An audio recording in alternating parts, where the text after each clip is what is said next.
Welcome to Indiana Sports Beat Radio, presented by Endeavor Hospitality Group and Andy Moore Honda of Bloomington. Looks over the middle, second guesses, fires, throws. Does he make the catch in the end zone? Yes! Touchdown! Oladipo to win it. Another one! He got Another it! one! Another one! Huge hole. He's at the 30. He's going to go. 10, 5, touchdown, Jonathan Taylor. Galloway finds Rob Finnessy, who fires the three, and he hit it! Now, from the Golf Club at Eagle Point Studios, here's your host, Jim Coyle. Hey, welcome into another edition of Indiana Sports Beat Radio, brought to you by Andy Moore Honda of Bloomington and Endeavor Hospitality Group. Jim Coyle, not with us just yet this morning. He is out in Vegas preparing for the weekend's events between Indiana and Arizona. John, the producer, currently running the show in multiple ways right now. Also alongside, as always, Dustin Schutte from Outsider.com. Good morning, Dustin. Good morning. We're kind of like Indiana right now. We don't have our starting rotation, so we gotta get some guys in off the bench right now, right? That's right. And one thing I'm never prepared for whenever I fill in hosting one of these shows is how blinding my camera light is at this time of day. It is something that my eyes always have to adjust to, and it helps me wake up a little quicker than it does when I'm not using it, though. So, yeah, I need a little morning coffee to get me to wake up. But maybe you need like a makeup artist or something. Like your wife can doll you up a little bit in the morning before, if you know you might be on camera. And I tell you what, though, you speaking of coffee, I ran out of your Outsider coffee the other day, and I was very disappointed to get to the bottom of that barrel. But it was very good. Highly recommend it if you're looking for a last-minute Christmas gift. And it's really not even last minute at this point. But if you have a coffee lover in your family, and this isn't even a paid promotion, this is just because I like helping out my friend Dustin Schutte, and I love coffee.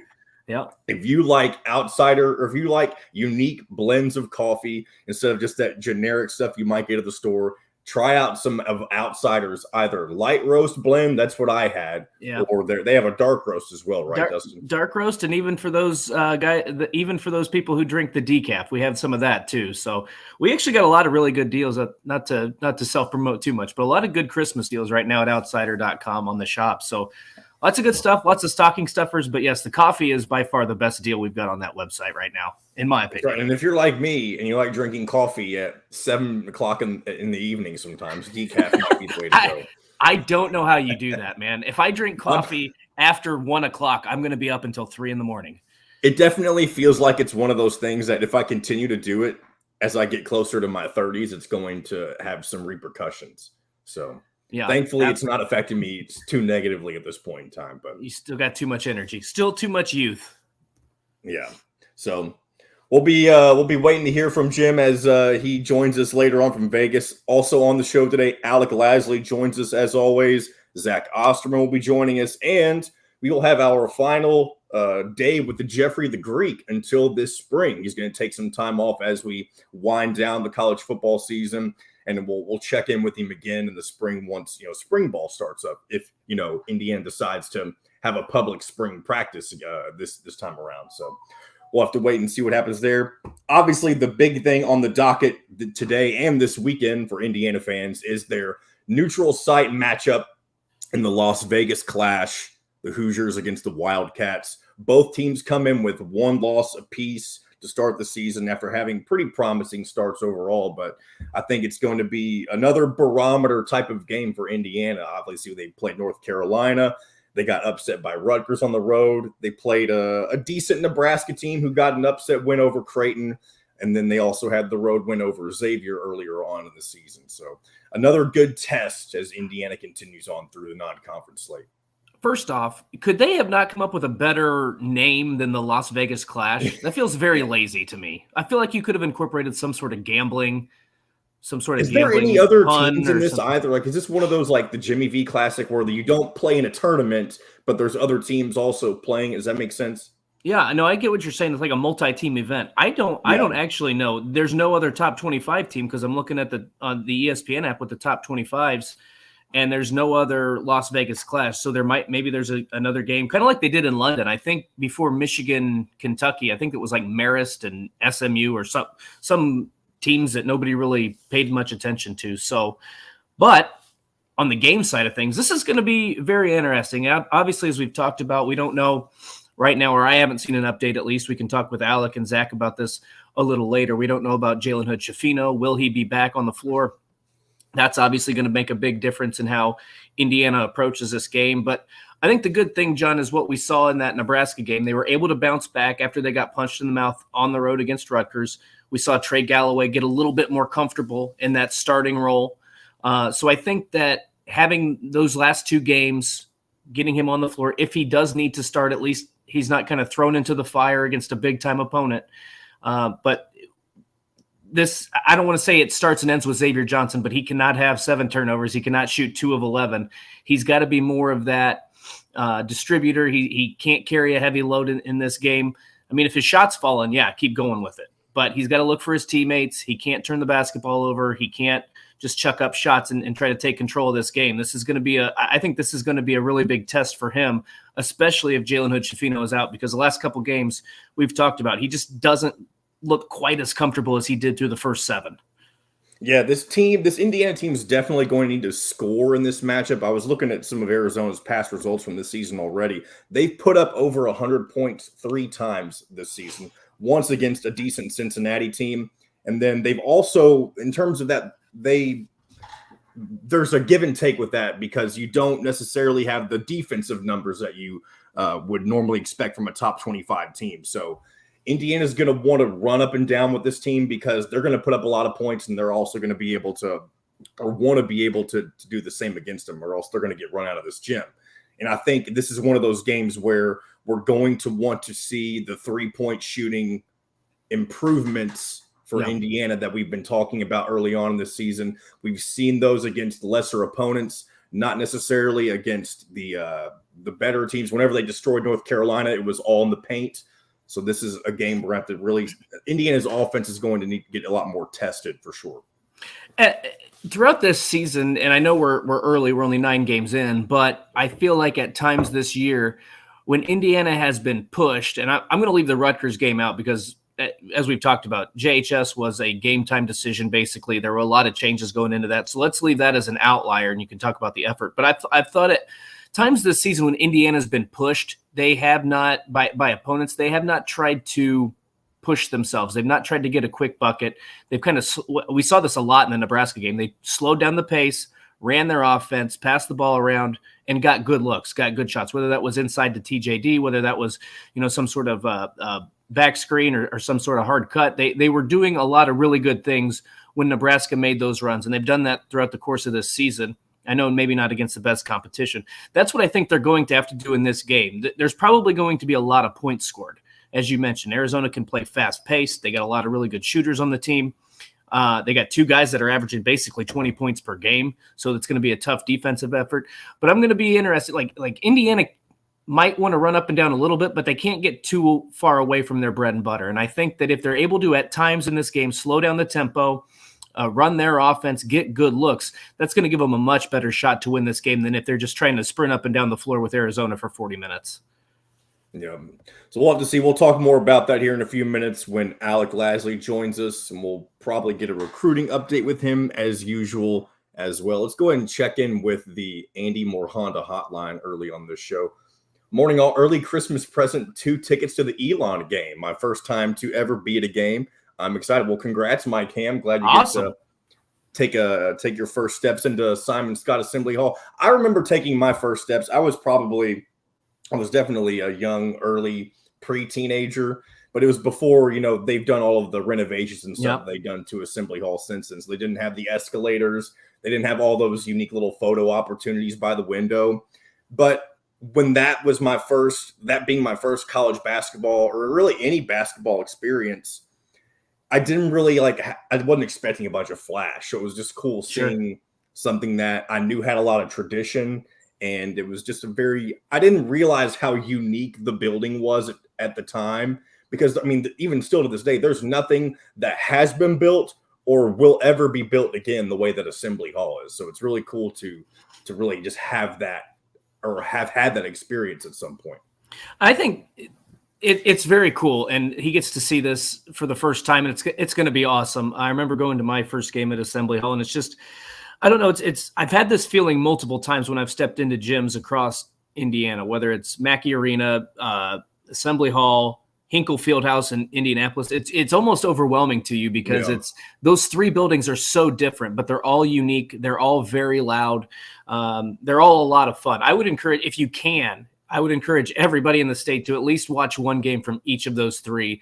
I've not been to Indiana State. I've not been down to Evansville or some of those other places. But those three, if you can get into those buildings, it's so unique. There's so much history at all three of those schools. And like I said, all those building structures are very unique in their own way. So really cool. Glad that he gets to take in a Hoosier game for the first time this year. That's awesome. What was the other one other than Hinkle? You said three? Assembly Hall, Mackey Arena, and Hinkle Field. Okay. Yeah, they're all three just very different and unique in their own ways. All very loud. Indiana in general. I mean, you just look at some of the high school gyms. I mean, I think I've seen a list one time where 7 of the top 10 largest high school basketball gyms are in the state of Indiana, which is ridiculous. Yeah, so it's insane. All right, continuing on. Mike Ham also says used to drink 2 gallons of iced tea every day between 3 and 9 and still sleep. Can't drink any caffeine after lunch and sleep now. 2 gallons? Eventually, is that? I hope that's an exaggeration. Yeah, I'm sure it's. Dear Lord. Ross says Rutgers should be 2-0, but the Buckeyes got the home officiating last night. So for those of you who didn't see, Ohio State hit a home court buzzer beater against Rutgers to not necessarily upset them, but keep their or eliminate their undefeated Big Ten streak. I mean, they were only 1-0. So how big of a deal is being undefeated in the Big Ten at this point? But right. A lot of people were complaining that there was some foots on the line or something like that. There were some problems with allowing Ohio State to get that bucket or something like that. So Rutgers apparently getting a win stolen from them. So it's not the first time we're going to see that in the Big Ten season, I'm sure, with all of the complaints that we always hear about the conference's officiating. It's going to be egregious. So just buckle up and prepare yourself because it's not going to be good. They have done nothing to improve it on basketball or the football side. Mike says he's not exaggerating about the 2 gallons. So props to you. How about that? To do that. Howie Moth says today's show brought to you by Supercuts. I guess he's just talking about how neither one of us have any hair. Correct. That's correct. I have hair. I choose to keep mine thin.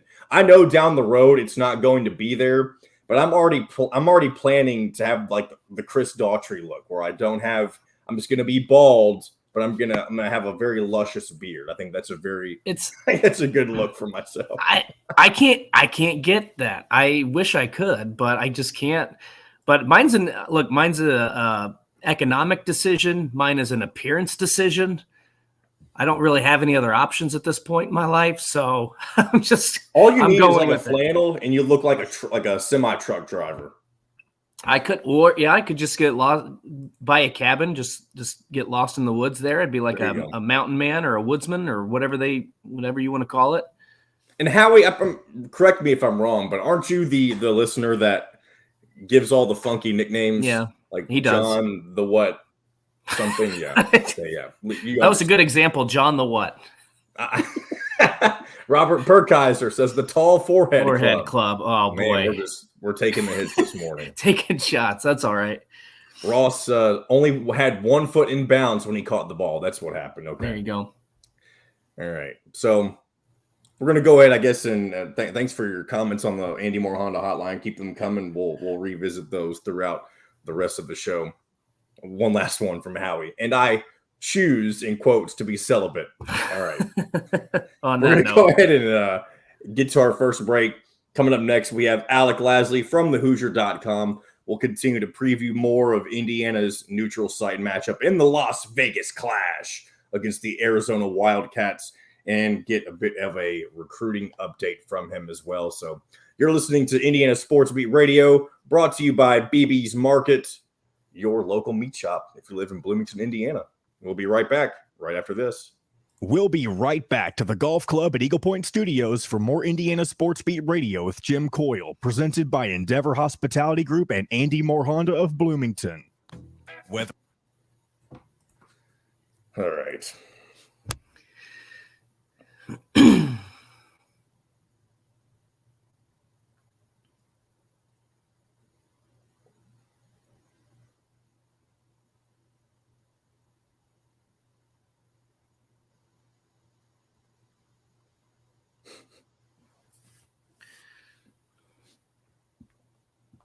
Oh, I'm not going to call Jim. We'll just, if he shows up, he shows up. yeah. Hi, Alec. I'm completely surprised. I told John yesterday. I'm like, "Is Jim coming on today?" He's like, "Well, I'm preparing for worst case scenario," and I was like, "Well, I'm expecting worst case scenario." Exactly. Let me read you what he texted me this morning, or it was a scheduled text. So I know he texted it last night. Yeah. I said, I'm turning my phone off, hoping that the hotel wake-up call gets me up because, of course, I spent an hour and a half packing diligently and then couldn't get my cords in the bag, but I was just going to hold on to them and left them in the car. All my charging head cables, cords were left behind. Man, I don't know. Are you in Vegas right now too? No, I leave this afternoon, so I get in tonight. Okay. But Kyler, he was supposed to get in last night, and he got rerouted to Chicago for an emergency landing. So wow, no. Yeah, so he leaves from Chicago this morning. Well, yeah, he's supposed to get in last night. I bet he's having fun. Yeah, so he's no luggage with him now. We'll see if he actually gets it when he gets out there. So that'll be fun. Gosh, dear Lord, that's horrible. Yeah. What an exciting adventure this has been. Yeah, exactly. We're not even to the game yet. Anytime Jim has to go further than like 50 miles, I expect the worst. That's. I think the biggest issue is the time difference. Like it's going to be 5. Even he had problems. No, he did okay out in Minneapolis for Big Ten Media Days, but that was only, I guess, 1 hour difference. He did it. Now, every show in Portland last year, he did, except for the day he had to fly back. That's the only time he didn't do a show. Who knows? I'm not going to call him because there's no point anymore. He'll just come on if he wants to, or if his body wants to. Do you know what time he got in last night? He said it was. I think he said it was 2 a.m. Eastern time or something, or 1 a.m. Eastern time. Who knows?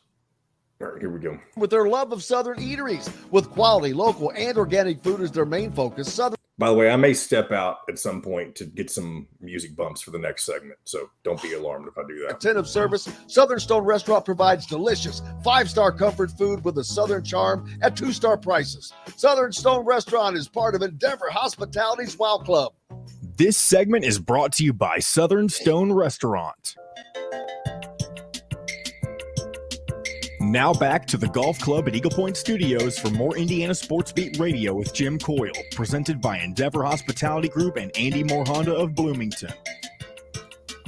Welcome back, Indiana Sports Beat Radio. This segment brought to you by Southern Stone Restaurant in Bloomington, home of the Don Fisher Show with Mike Woodson. I don't think that's what it's called, but it's just called Inside Indiana Basketball. That's what it's called. Joining us now, Alec Lasley from thehoosier.com. to help us preview this weekend's matchup with Arizona. How you doing this morning, Alec? Good. How are you guys doing? Doing good. So just go ahead. What are some of your opening thoughts about this matchup for the Hoosiers? Yeah, I mean, obviously, definitely the toughest one so far for Indiana coming up. Biggest thing is obviously gonna be somewhat of slowing down this Arizona offense, right? I mean, it's one of the best offenses in the entire country, one of the most efficient offenses. They're decently deep, so they kind of match up well with Indiana in that regard in terms of bench production. But overall, they're a more talented team than Indiana from top to bottom, in my opinion. Better shooting team than Indiana consistently, right? And they're at least a more efficient offense. But at the same time, right, Indiana comes in pretty much matching up, I think, at least as well as any team that Arizona's played so far this season with them. Both really good front courts. Backcourts are really good, but I think most likely not going to have Jalen Hood-Schifino in this one. So that I think that's going to be the one that tips this a little bit more towards Arizona. just with their veteran backcourt. And right, we've seen what, at least some defensive pressure does to Xavier Johnson, especially this year without Jalen Hood-Schifino on the floor. So I think that's going to be the biggest thing. If we see the last 2 games for Xavier Johnson, this could end up being closer to a double-digit win for Arizona. If not, then right, we'll see which shots fall, which shots don't. But I think that's at the end of the day the biggest X factor for Indiana, and obviously will be throughout the entire season, but specifically in this one. That's been what's been so interesting to me, Alec, is it seems like these past 2 games that almost like Xavier has once again kind of reverted back to that player he was last season without Jalen Hood-Schifino on the floor. The first 7 games of the season, he looked very comfortable with that starting rotation, and it's all of a sudden. And I understand that Trey Galloway has a very different game, and things have to change, rotations change when you have one of your starters out. But to me, I feel like if Mike Woodson can get Xavier Johnson to, hey, just play your game a little bit here. We don't need you to go 2 for 11. We don't need you to have 7 turnovers in a game. I feel like that's going to give Indiana a much better chance to win. But I also think that what we saw from Trey Galloway against Nebraska was, look, we're not going to win if you just shoot 3 shots. We need you to be aggressive. We need you to be able to stretch the defense and give us some options offensively. I mean, do you expect Trey Galloway to kind of go into this game with that same sort of mentality? Because I think he can be that kind of X factor that they need, even with Jalen Hood-Schifino on the potentially sideline for another game. Yeah, definitely. I mean, if you look at the Rutgers game, right, between him and Race Thompson together, 48 minutes and were held scoreless in that one. Obviously, both bounced back in a good way. So I think it's not just Trey Galloway, right, but specifically in that backcourt, he's not going to score 20 a game. He's not going to go 7 to 10. He's not going to hit 4 threes every single game. So I mean, that's the thing. You could potentially get that every couple games, right, but he's also not supposed to be your second or third leading scorer. What he does is fantastic for this team, but if you're relying on Trey Galloway to score 20 a game or 16, 18 a game, right, you're going to have some bigger issues across the board. The fact that he does that, it shows you again how deep this team is, where someone can step up like that. Obviously, Tamar Bates has done it a few times and did it again on Wednesday, but it's going to be a much different dynamic. Rutgers and Nebraska both doubled Trayce Jackson-Davis pretty hard every single touch.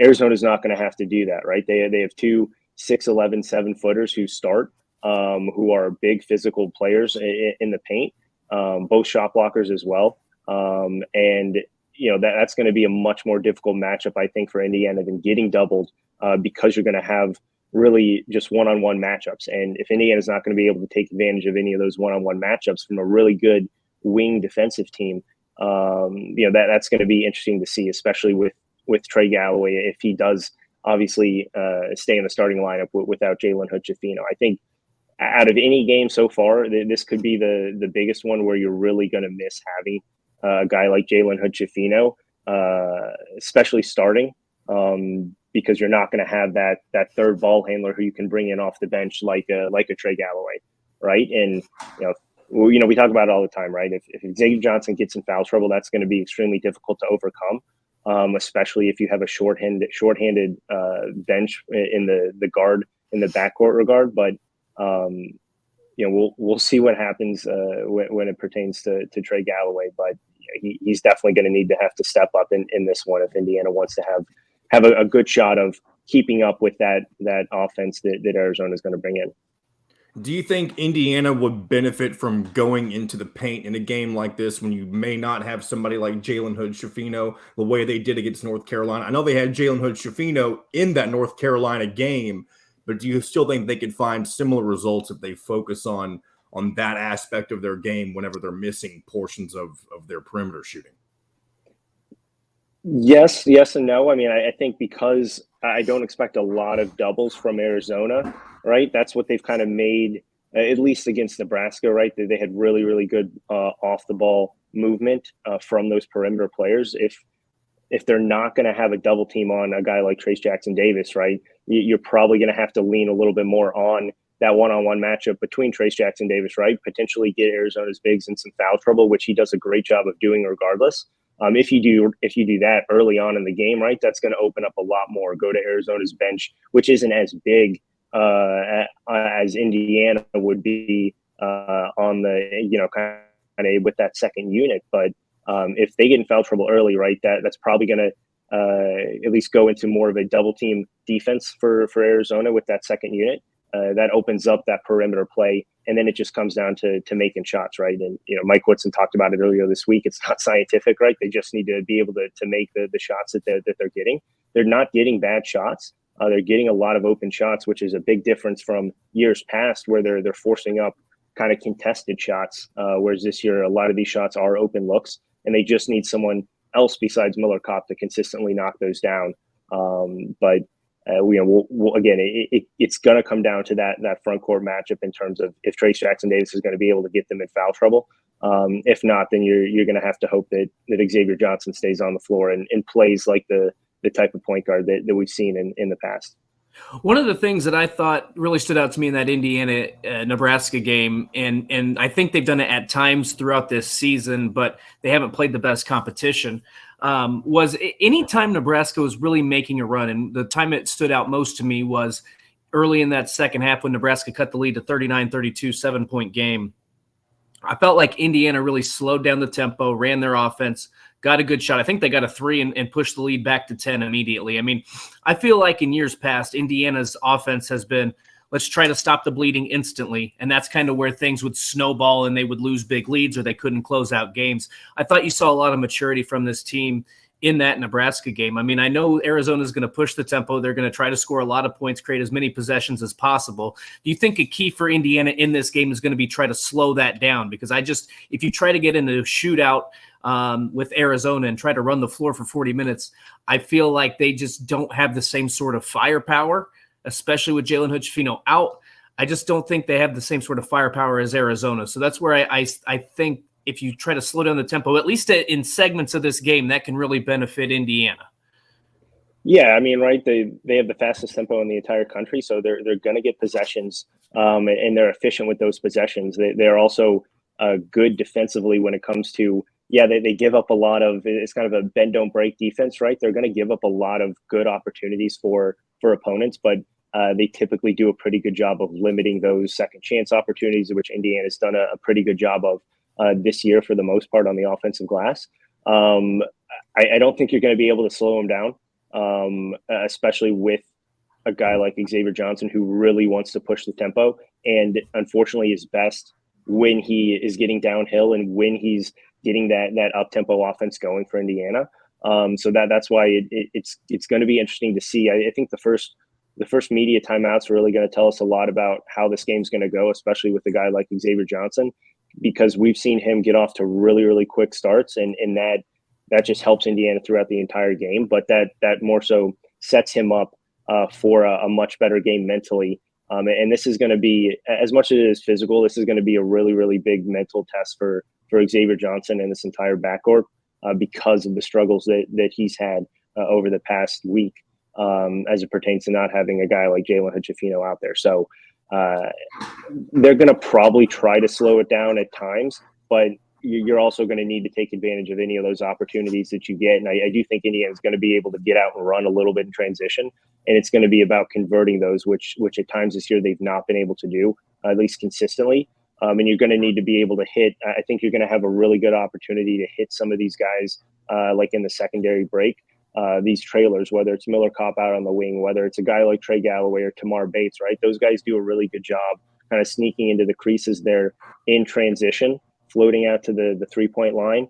And I think Indiana is going to have to do a good job converting in that category and kind of take a little bit of that really first break pressure off of them.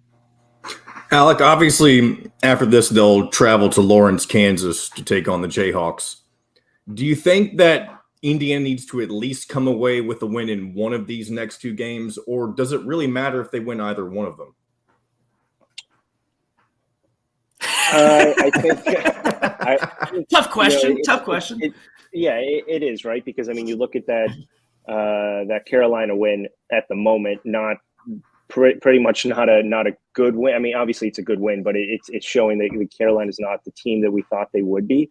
So that really doesn't do a whole lot for them at this point in the season. It could, months down the road. But I think we have enough to say that both Arizona and Kansas are going to be top 15 teams, regardless of how the season plays out. I think you feel a lot better, especially with dropping that first game to Rutgers, about getting one of these two back, and getting that quality win under your belt. Obviously, they have a good win at Xavier as well, but I always thought going 2-2 in those 4 games would set themselves up for a really good conference slate when they turn the page there and get back to conference play. And I think you still need to do that. And so I think now, especially with that Carolina win not looking as good, I think 3-1 is definitely something that you push for. Not something that you need, but I think something that you definitely push for at this point. So this would be my thought on that topic. I don't know that you necessarily this might be sacrilegious and people might not want me to come on the show again, but I don't think you have to win one of these games. I do think you have to show you can't look like you did against Rutgers, though. You know what I'm saying? Like you can't look lackadaisical. You can't have fans coming on here and complaining about your effort level. That has to be there both games. But what I will say is I feel like if you're going to be without one of your starters against two of the best teams in the country, this is also going to be a great opportunity for some guys to get some real life minutes, some great experience. It'll test the depth. It'll put Indiana in a good position later on down the road in the Big Ten when somebody gets in foul trouble, when somebody might sustain an injury and is either playing 75% or less or whatever the case might be. I mean, it's a long season. So I feel like if you can at least give the effort level, go out and have a good showing, you don't necessarily have to win that game.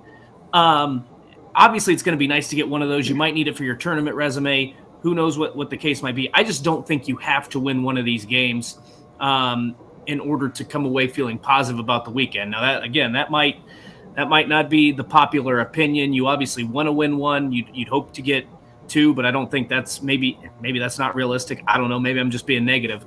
But I'm more concerned about how they look as opposed to what the final result is, because when you're out without one of your starters, it's going to make a world of difference. Yeah, but at the same time, right? Everything that Mike Woodson's kind of talked about since he took over this job is obviously getting back into these types of environments, these types of games. But if Indiana wants to take the next step, they need to win those games. Going up against Kansas, going up against Arizona, obviously going up against North Carolina. The teams that have been there for the most part over the last 5-6 years, where Indiana really hasn't. So again, I agree that they don't have to. I think yes, they obviously need to look good if they do lose this or lose against Kansas, right? But at the same time, I think there's been a lot of expectations for the season. There's been I think a lot of really good play up until this point. A lot of people, I think, after that Rutgers loss kind of took a step back. They've seen what the rest of the Big Ten is doing, right? Illinois is proving to be one of the best teams, not only in the Big Ten, but the country, especially with their non-conference slate up to this point. Obviously, Purdue is showing that they're a Final Four threat, at least through the first month of the season. And now you look, and Indiana's sitting at 1-1 in the Big Ten, sitting with, one, I guess, quality win in the non-conference at this point. And I don't want to say that you need to have one of those, but I think Indiana, which could be good for them, is kind of fallen back, and not many people are talking about them about winning the Big Ten at this moment. So I think you still need to grab one of those and show that, hey, this is the team that a lot of people expected, and kind of jump right back into the conversation with a lot of those other Big Ten teams that have kind of catapulted over them through the first month of the season right now. Before Dustin, you got one more thing. Go ahead. Well, I was just going to say the only argument I have, I'm going to try to fight Alex this morning. Alec, I understand that point, and I don't disagree with what you're saying. I guess my only thought on that would be two examples from last year where North Carolina didn't play well throughout most of the season, and especially before the ACC conference season started. They suffered some bad losses. Nobody was talking about them being a Final Four contender, and they made it to the championship game. And then Purdue, who ran roughshod over a lot of the teams they played, and they didn't win the league. They didn't win the Big Ten tournament. They didn't get to the Final Four. So I guess I understand that Indiana fans and Mike Woodson, everybody on that roster wants to win one of these two games, or they want to win both, but you'd like to win at least one of these games.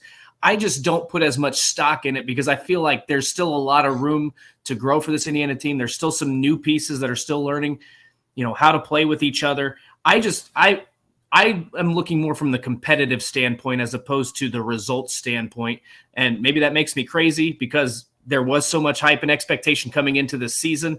That's just what I'm looking for. But I certainly understand Alec's point in that with what Mike Woodson has preached and talked about and the experience on this roster, I understand why you want to. You can look at it as a must-win one of these two games. I think Roberts says it best real quick. Just to be taken seriously on the national stage, you need to at least win one and show that they are competitive in both. I think that's a pretty solid That's fair expectation. Before we get to our first or our second break, Michelle Reuter brings up something that I already have prepared for us. So there's a video out on Twitter. I don't know if either of you all have seen it, of Mike Woodson singing "Don't Stop Believing" somewhere out in Vegas last night. Have either of you two seen this? I saw it this morning. Yes. Yeah, I saw it this morning as well. Let's I'm going to pull this up for our viewers on YouTube real quick. I believe the audio is worth sharing for our radio listeners as well. So let's give this a listen. Oh, if I had my audio cable turned on my end of the deal, here we go. He's going stupid. Hey, that's the city boy. Yeah. The sound of Detroit. We take the midnight train going anywhere. He's got a couple of characters sitting next to him as well, it looks like. I don't know what those guys are.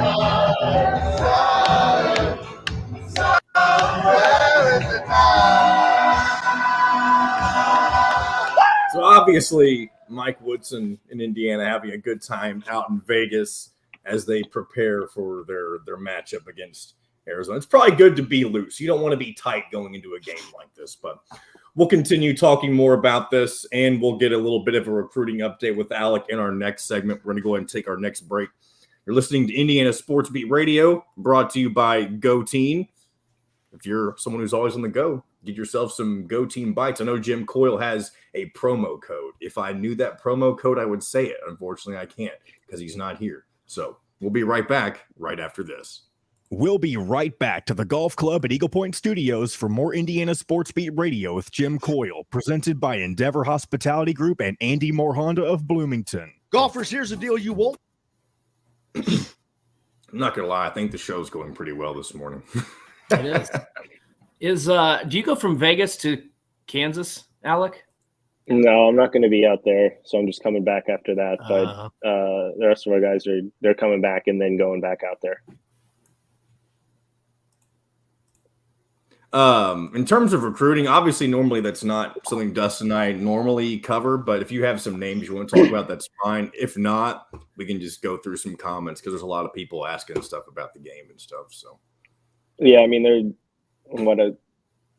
last week we covered a decent amount of it. They had a couple 2025 guys visit for Wednesday, but outside of that, I mean, I wouldn't say there's a whole lot of new stuff that's popped up in the last 7 days for it.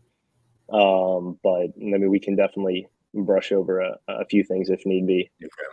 And then I'll look and see if any other comments come through if you're obviously you all can hear us on YouTube right now. If you have any questions for Alec about the game or certain players that Indiana is looking at, drop them in the comments and we'll bring them up to him.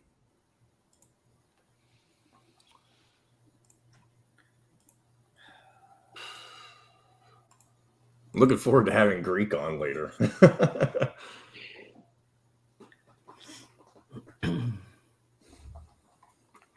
Yeah, I'm surprised since the season's over.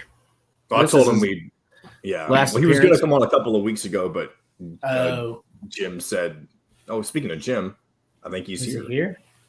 Let me know. I'm not going to put you in right now. I see you. I'm not going to put you in. Just put yourself in when you're ready. He was giving me the shaking the head.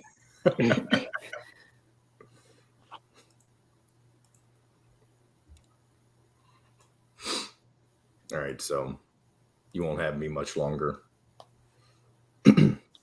But we'll get things rolling here in the next segment, and then Jim will take over when he's ready.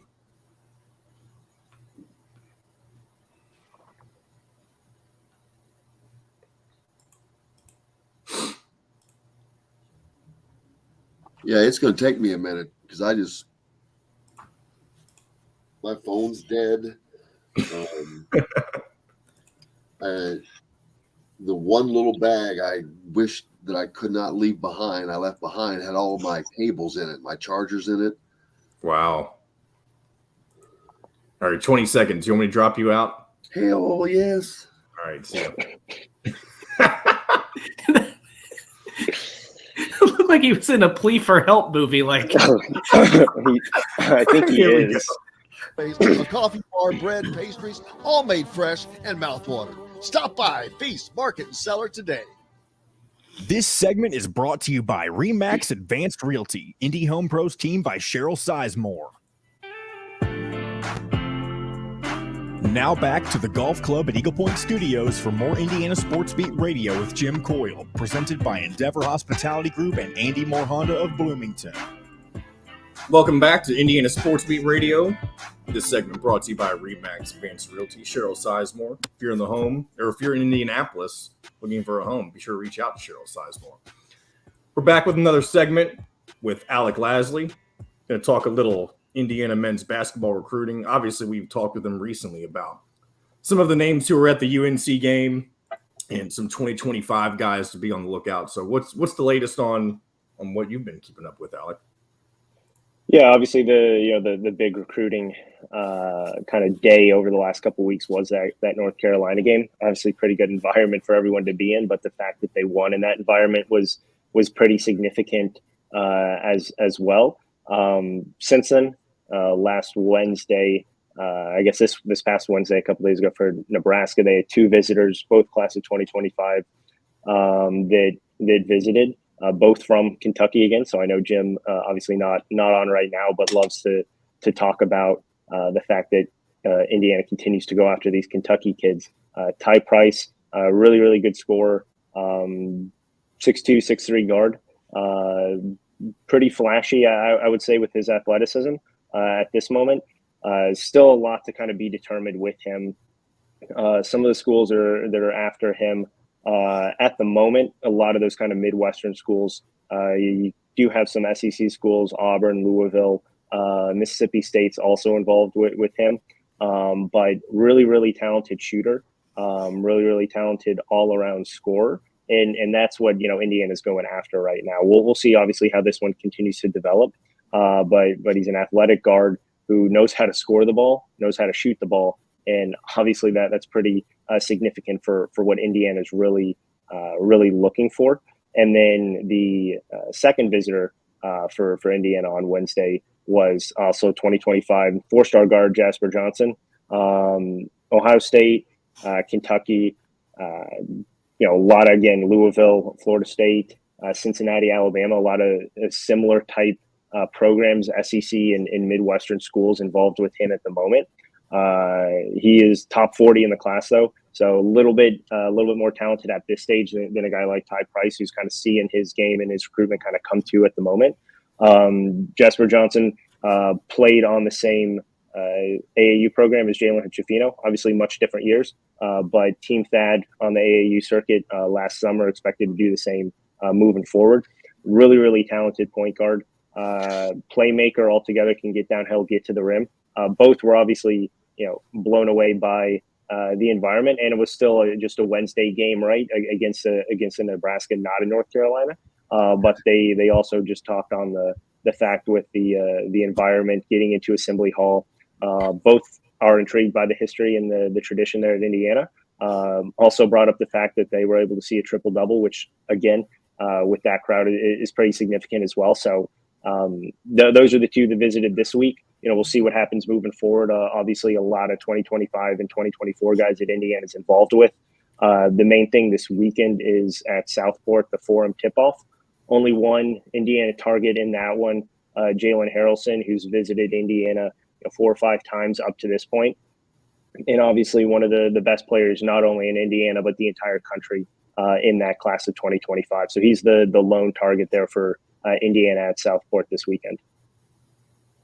And so, Alec, one of the questions I have for you is, at this point in the season, there's Indiana has some big games coming up, but not a lot of them, or really any of them, primetime matchups this point of the year at home. I mean, is this going to be a little bit of a break in the recruiting and then it'll pick back up once you get back into the Big Ten season, or is it just constantly nonstop, or they're going to continue to bring guys in?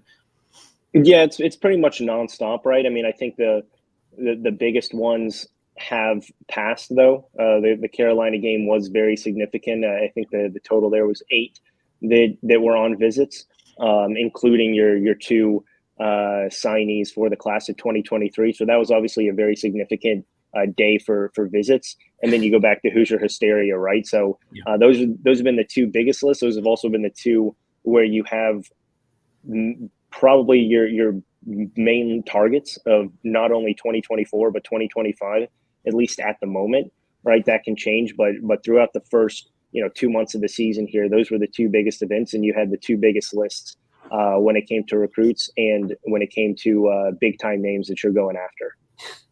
And so when we've talked about in the off season or before the season started that Mike Woodson, typically he's early on now in his recruiting, it's only his second year, but he's cast a pretty wide net. I mean, do you get a sense that he's trying to zero in on a certain type of guy or a certain player level or anything like that? Or is he still casting a pretty wide net to try to get more guys interested in Indiana?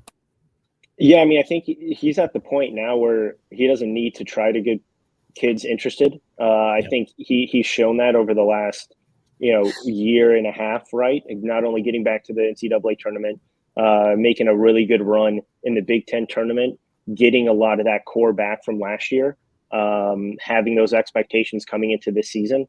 And, again, having a signature moment.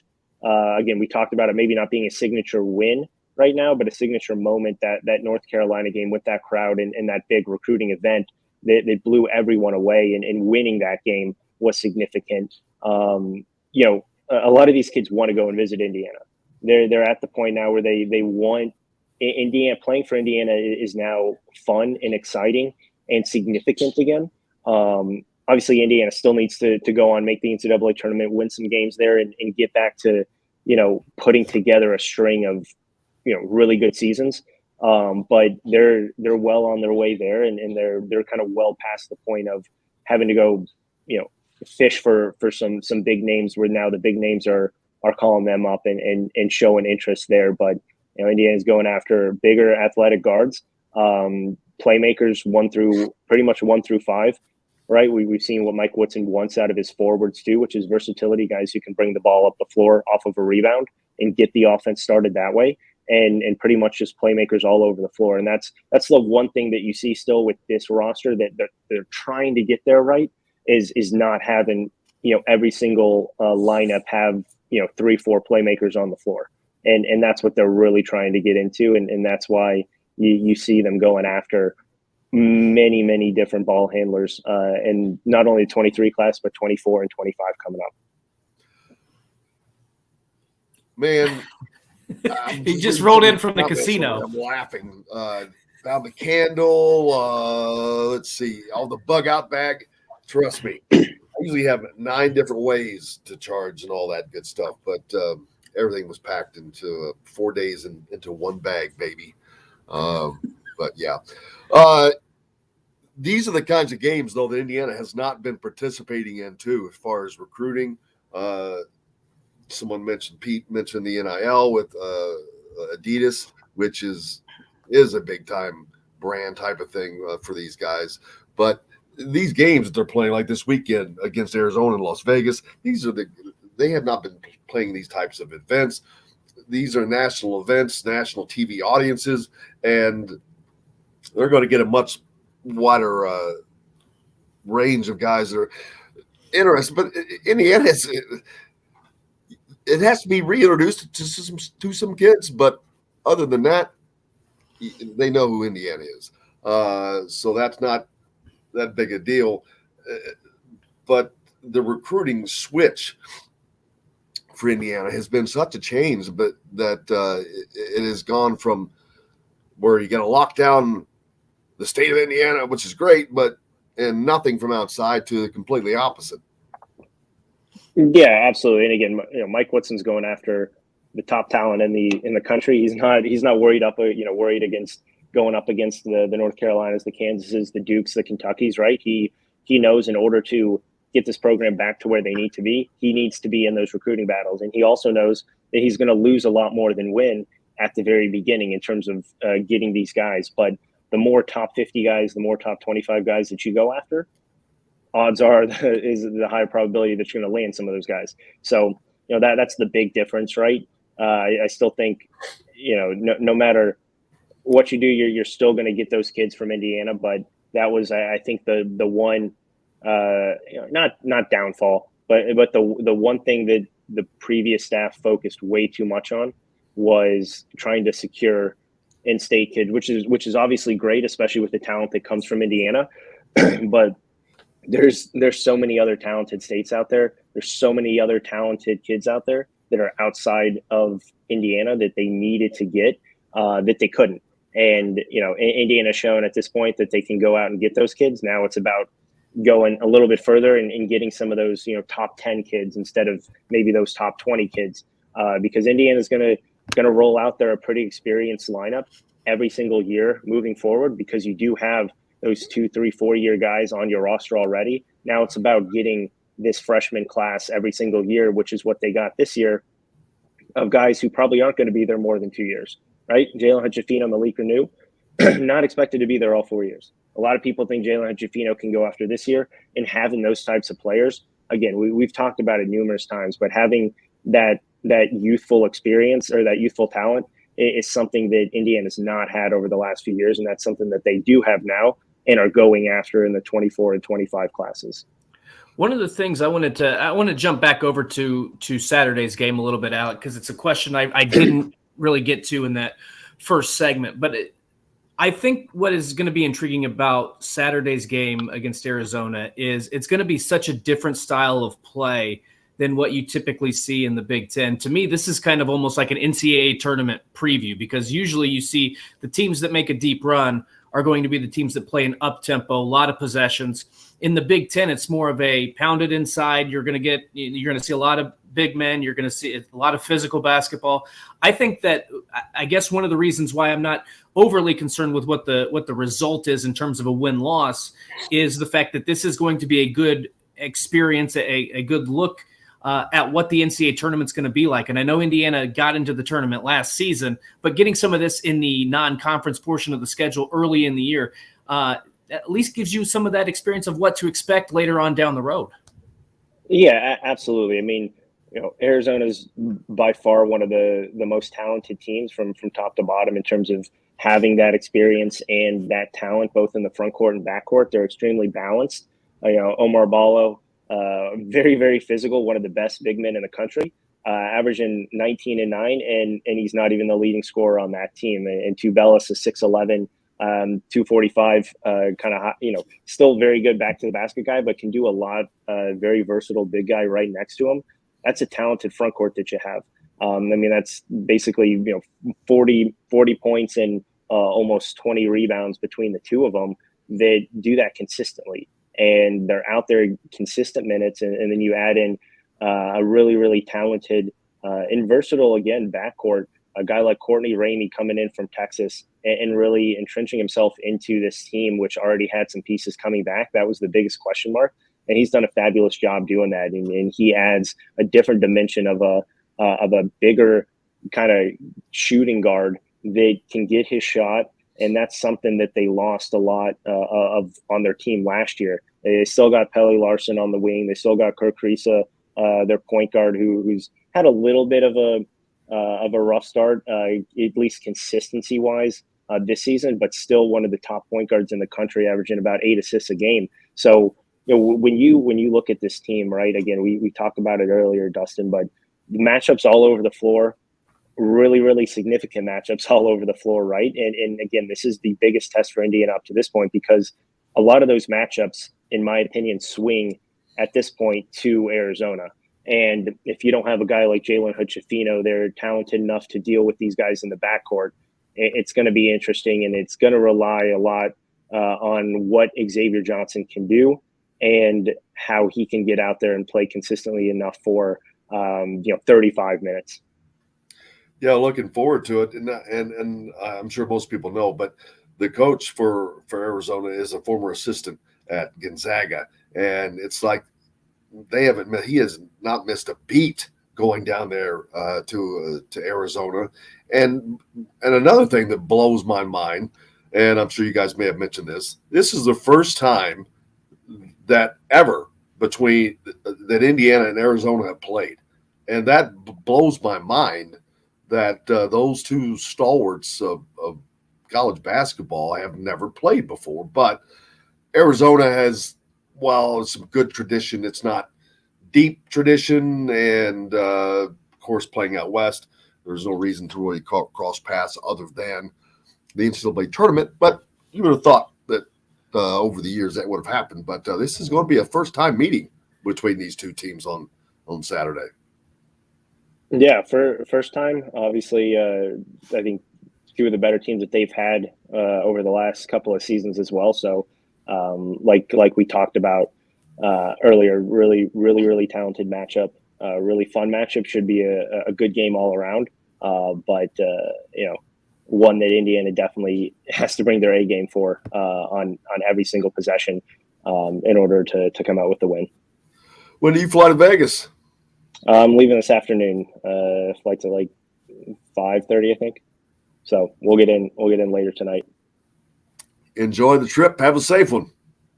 Hopefully, I feel and look a little bit better than you do right now when I get there. So that's the only thing that I'm hoping for at this point. I'm sure you will, because you won't be going on 2 hours sleep. But yeah, perfect. Alec Lasley from thehoosier.com joining us here on Indiana Sports Beat Radio, man. Appreciate you. Look forward to it. We'll see him on later on, as he'll be coming out to join to cover the Hoosiers as they'll take on Arizona tomorrow. We've got more coming up. Brought to you by our good friends from Barber Pop Real Estate Services, who served the Louisville, Southern Indiana, Floyd, Clark, Harrison, Scott County areas for 3 decades. If you're in the market for a home in that area, you need to reach out to Barbara at barberpop.com, or my man, Matt Lincoln, Matt at barberpop.com. Back with more right after this. We'll be right back to the Golf Club at Eagle Point Studios for more Indiana Sports Beat Radio with Jim Coyle, presented by Endeavor Hospitality Group and Andy Moore Honda of Bloomington. Andy Moore. Do you know who Jim reminds me of right now? Is that Michigan Notre Dame game where Eminem was in the booth and he was just like, I wish I would have seen that. No, I'll pull it up real fast. Hold on, and I'll just share my screen. So Oh it'll be my quick. God. because every so often you just see Jim's eyes pop open and They actually moved. Oh, yeah. They weren't closed. What are you talking about? Well, they looked at, man. They looked like they were somewhere else. Okay, Oh, here we well, go. they weren't closed. I can tell you that. I wish they were. Jim, Yeah. Kyler, have you talked to Kyler at all? I have not. He that is a good picture there. His flight got rerouted last night, and they had to make an emergency landing in Chicago. So he's on his flight this morning now. Well, you think I look bad? Wait till you see him. Exactly. And Cool. if you All think right, I well- look bad now, Wait if till I I'd see been you on that tomorrow. flight. Wait till we see you tomorrow. Is that what he said? Yeah. Yep. No, that- I said if I'd have been on that flight, that would have been. is that we got the Statue of Liberty back there? Yeah, that's what. What a background with the This roller is, coaster. man. Huh? I said, what a background with the roller coaster and everything. Is there a theme park in Vegas? It's New York, New York. It's at the hotel, man. That roller coaster goes through the freaking. I rode that thing once. It actually. I thought you jumped probably said you around. rode it last night. Yeah, that was the one time that he did. Man, I that had would no have awesome. sleep. What do you think? That would have been- We'll have this conversation when we come back. That would have been great. We may have Zach with us. Hey, I'm not I'll sure if s- he's going to join us or not, but he is supposed to come on. All right. I will see you guys later. See you, Adios, Alec. Alec. Have a safe trip. Appreciate it. Dustin, are you leaving early today? What's that? Or is Dustin leaving early today? No, Did you say no? I'm not. Correct. No, well, yeah. Do you need me you to? didn't even get on today, Jim. You could have just slept in if you needed to. We had the reins under control this morning. Well, I didn't know that. We mean you didn't know that. We told you yesterday that if you didn't want to do it, you didn't have to. You know, man, I woke up. My body just woke. No sleep, and I still woke up on like just a little past time. My body won't let me not do it. His mind's That's what I telling him told Dustin. no, but his body is telling him yes. It's like a drug addiction. With no positive. All right, here we go. Market with no extra charge. So leave the heavy lifting to us and enjoy healthy eating with stocked meals in your fridge. Order online today at thefreshfork.com. Fresh Fork is a proud partner of WOW Network. This segment is brought to you by Feast Market and Cellar. Now back to the Golf Club at Eagle Point Studios for more Indiana Sports Beat Radio with Jim Coyle, presented by Endeavor Hospitality Group and Andy Moore Honda of Bloomington. Welcome back, Indiana Sports Beat Radio here on this Friday, baby, and it is a Friday of all Fridays. I coming to you from Las Vegas. Viva Las Vegas! Man, love it. Every time I think of that song.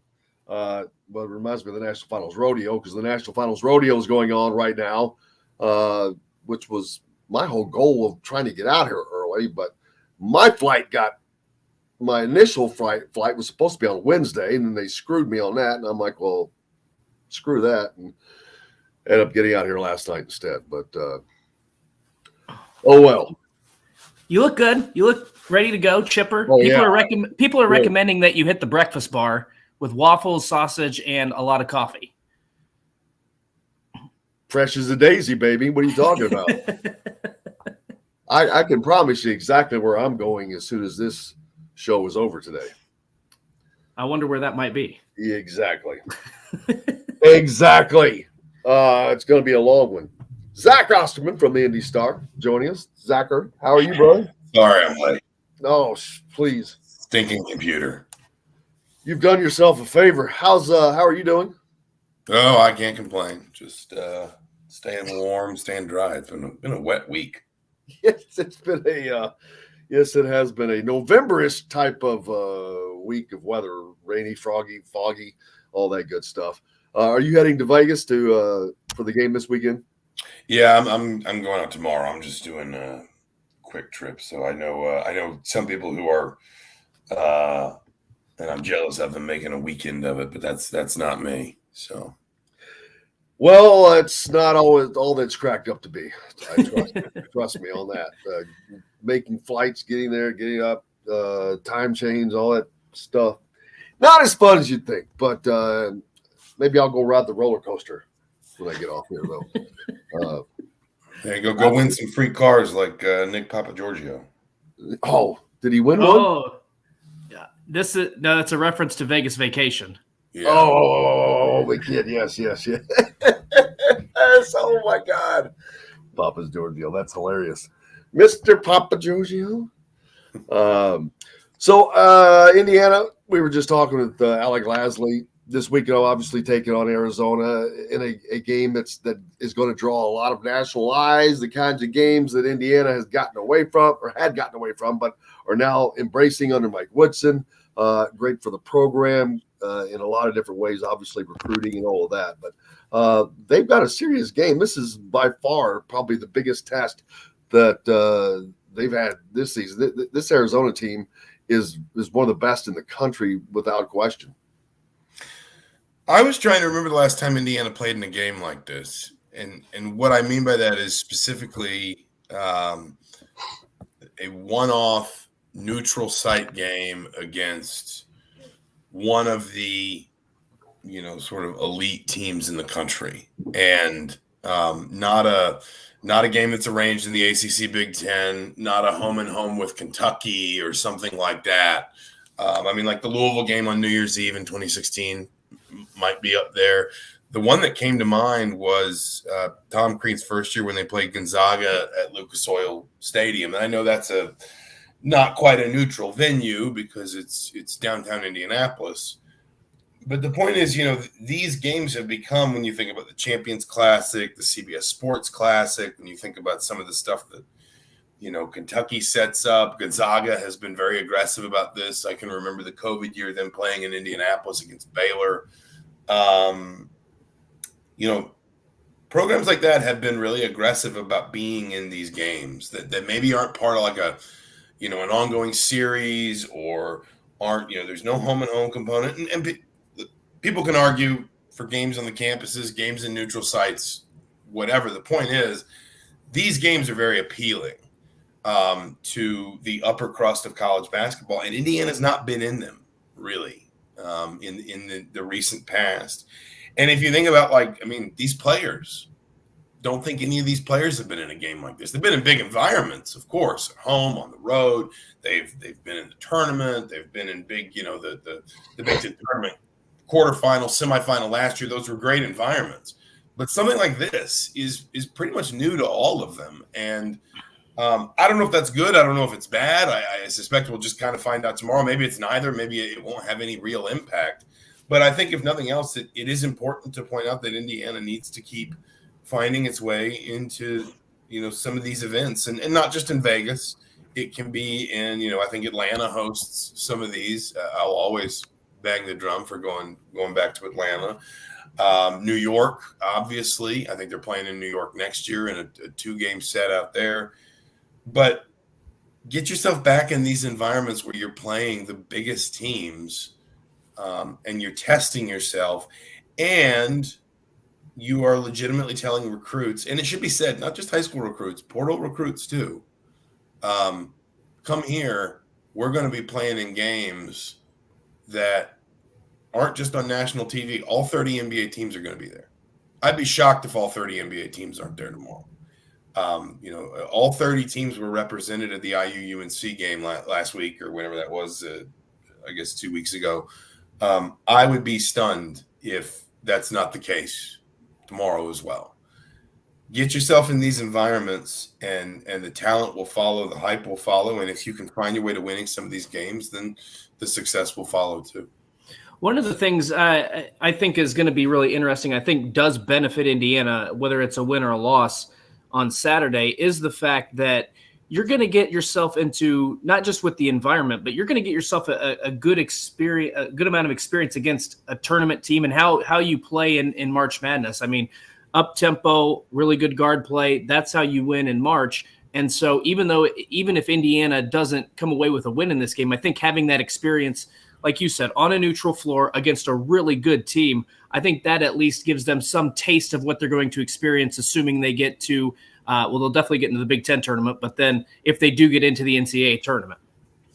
Yeah, and I mean, listen, I think they've gotten some of that already. I think Xavier was a good test in that regard. I think North Carolina was a good test in that regard. Again, to your point, neutral venue is what's different. And they did play a game in Gainbridge, and I recognize from an atmosphere perspective that's not a neutral venue, but from a sort of, these aren't our shooting sight lines, these aren't our sidelines, these aren't our locker rooms, where we're staying in a hotel, all that kind of stuff.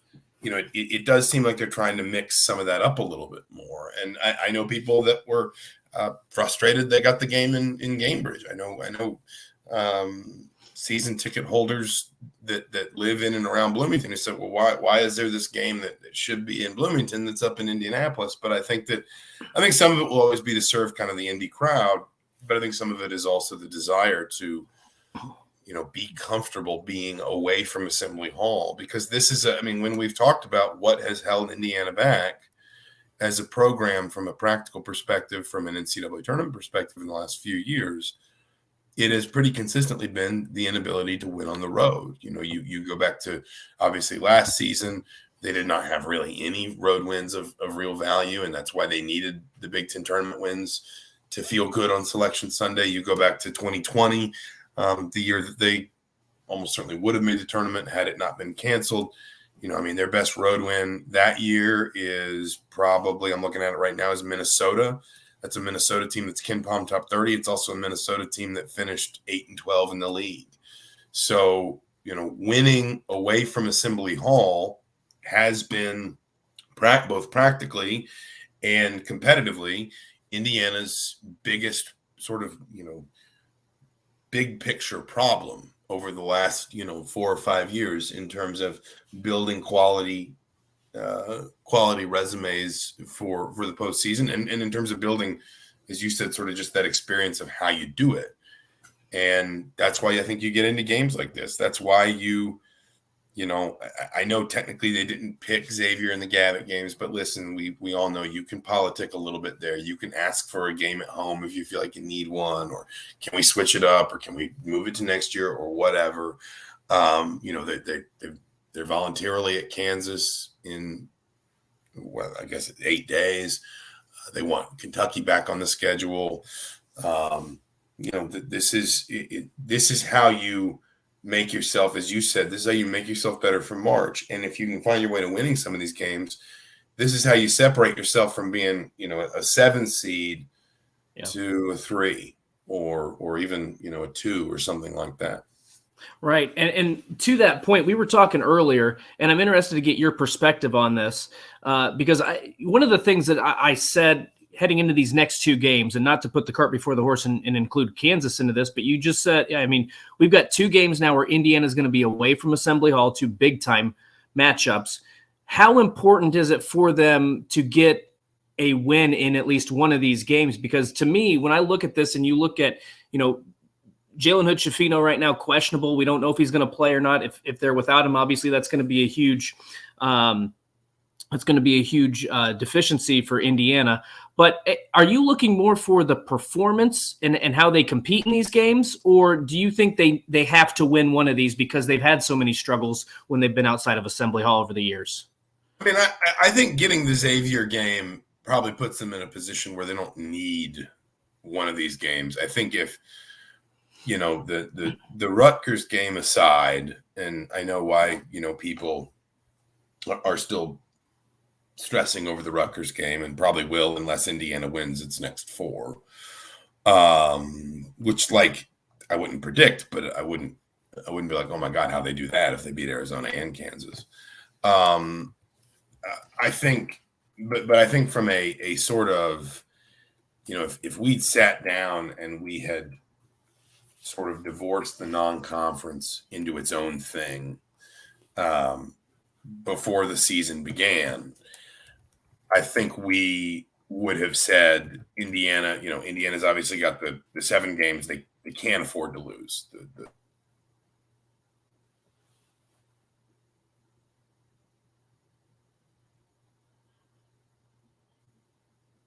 Games. Oh, he's back.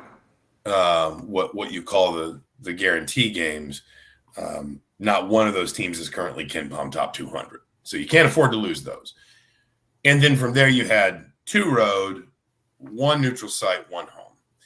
And I think you generally said, if Indiana can go 2-2 in those games, it's a good non-conference. Anything better than that is fantastic, particularly because that would include at least 1 true road win.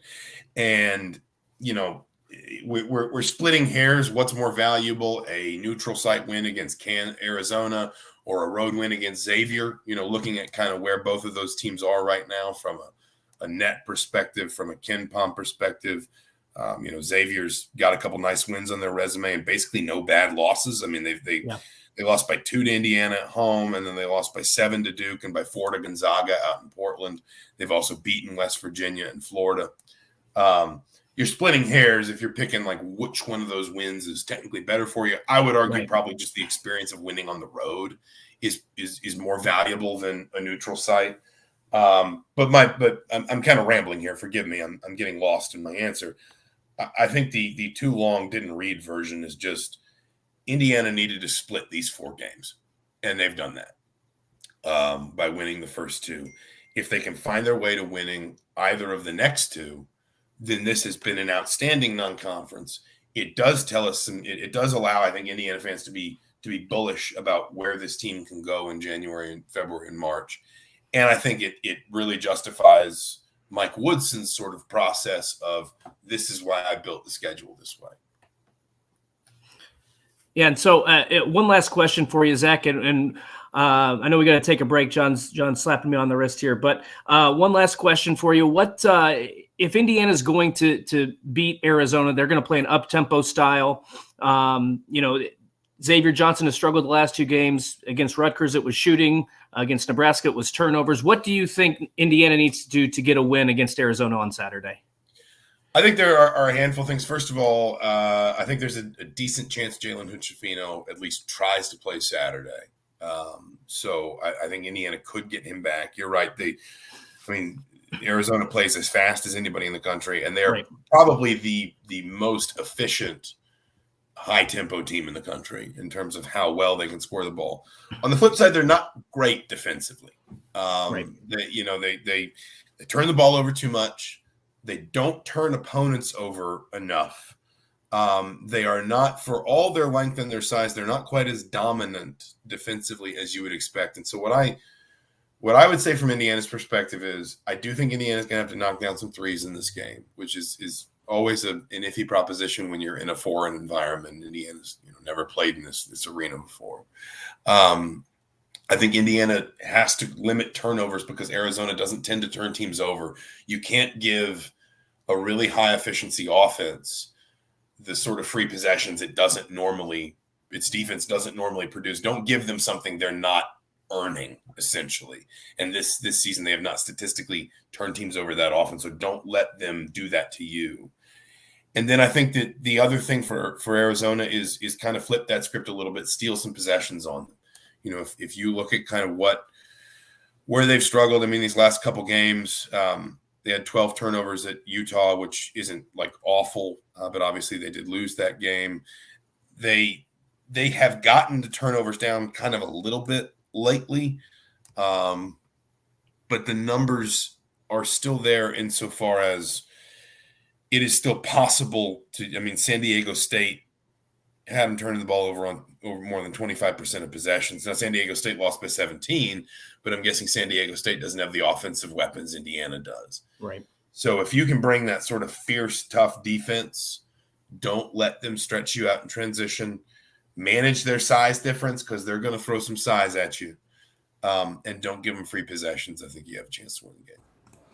Zach, thanks for joining us as always. You say you'll be out in Vegas this weekend? Yes, sir. That's right. You're going up tomorrow. So, Jim, we'll see you there. Thanks for taking the time with us as always, and we will talk to you next week.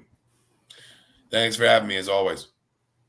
All right, there. You're listening to Indiana Sports Beat Radio, brought to you by Metalworks Brewing Company. Coming up next, our friend Jeffrey the Greek from the Eyes on Big podcast will join us one last time before the Christmas holiday season. So we'll be right back with that right after this. We'll be right back to the Golf Club at Eagle Point Studios for more Indiana Sports Beat Radio with Jim Coyle, presented by Endeavor Hospitality Group and Andy Moore Honda of Bloomington. If you're looking for Good morning, Mr. Greek. What's up, gentlemen? We've had an interesting morning. Yeah, well, I see John's not on, so something with his. So it started off the first 45 minutes. It was just me and Dustin with his guests.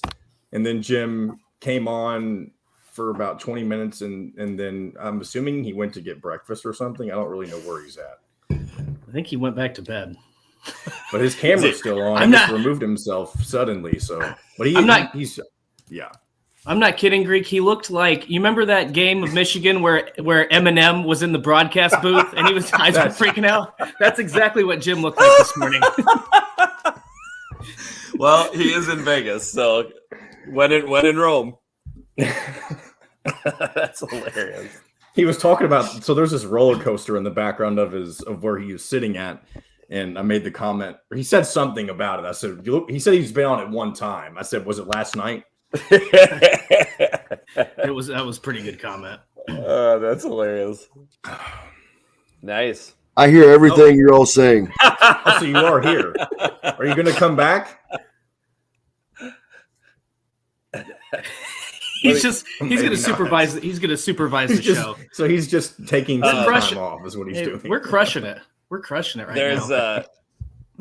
There's a video way back from the 90s with my bunch of my college football teammates, and we had a shit apartment that we stayed in for the summer for summer workouts before we went back in the dorms. And one of our best friends was just puking his ass off from being hungover. And we of course we recorded him, while he's puking. Of course. And he's puking and he, like, in between pukes, he's like, let me puke one more time and then we'll start drinking. Like that. And then and it's lived in infamy for 20 years for us. Oh God, that's great. That reminds me, that could be Jim right now. So he'll probably, as usual, just hop in whenever at the most. I don't even know what kind of time it would be. I'm willing to talk a little basketball after last night. I know y'all put the hurt on the Cyclones. Yeah, you got to hand it to old Cyclone Larry on Twitter. I saw too. Yeah, I went right at him. I mean, that's just how it goes. He suddenly wasn't as active on Twitter last night. Of course, yeah. Shocking. And I saw but then he tweeted something out at like 3:30 in the morning. Oh, jeez. I mean, he's a kid. I think he's like 20 years old. So he's probably up. And it was some tweet that was like, "Let me go, guys." Metalworks Brewing Company. Bring your passion and your thirst. This segment is brought to you by Courtroom Sports Grill in Bedford. Now back to the Golf Club at Eagle Point Studios for more Indiana Sports Beat Radio with Jim Coyle, presented by Endeavor Hospitality Group and Andy Moore Honda of Bloomington. Welcome back, Indiana Sports Beat Radio. This segment brought to you by Courtroom Sports Grill in Bedford. Good place to watch a game. Watch Indiana, Arizona there this weekend. We've got Jeffrey the Greek with us. First time in a while. How's it going, Mr. Greek? It's a great Friday. I got the day off, which is why I can join. And tonight is our annual awesome Friends Christmas that we do. So we'll be 12 couples partying in the Greek household tonight. And it's going to be a blast. And if people haven't seen, apparently Greek's an artist, because that Frosty the Snowman chalk image was fantastic. I don't know. Yeah. I would have a look at that thing. That is beautiful. Did it himself. Look, I'm not sure he muted himself, but he did. Mine would be 3 circles on a page. Oh, he's trying to figure out how to unmute himself. Yeah, there we go. There we go. Here's the trick with that is it's a YouTube how to draw. So it'll however, it's on a white piece of paper that they draw, a black line. So you have to start with a white line of chalk and then go back through, and you have to reverse it because anything that's white is black, for on the chalkboard. So I'm sure that was compelling radio right there, me trying to explain that. Oh, it's no big deal, but obviously we're winding down the college football season. The Big Ten is over and done. Michigan's going to the college football playoff along with Ohio State. Yeah. I do believe this is the first time that two Big Ten teams have been in the college football playoff, correct? First Big Ten teams. We lost you. Oh, there we go. We're good. We got you. Big Ten teams have been in the college football playoff. And the fact that it comes without 2 SEC teams, because, for a while there, you'd be like, oh, of course, that we'll get 2 Big Ten teams in. They'll put Alabama in, and there'll also be 2 SEC teams in. To a certain degree, I have to admit, I'm eating a little bit of crow, because it was nice to see the committee not have an SEC bias and keep Alabama out and do the right thing and keep TCU in. I mean, everybody was saying it was like fact, like speaking it as fact on Saturday and Sunday morning that Alabama was going to get in. I just did not believe that until I saw it on my screen.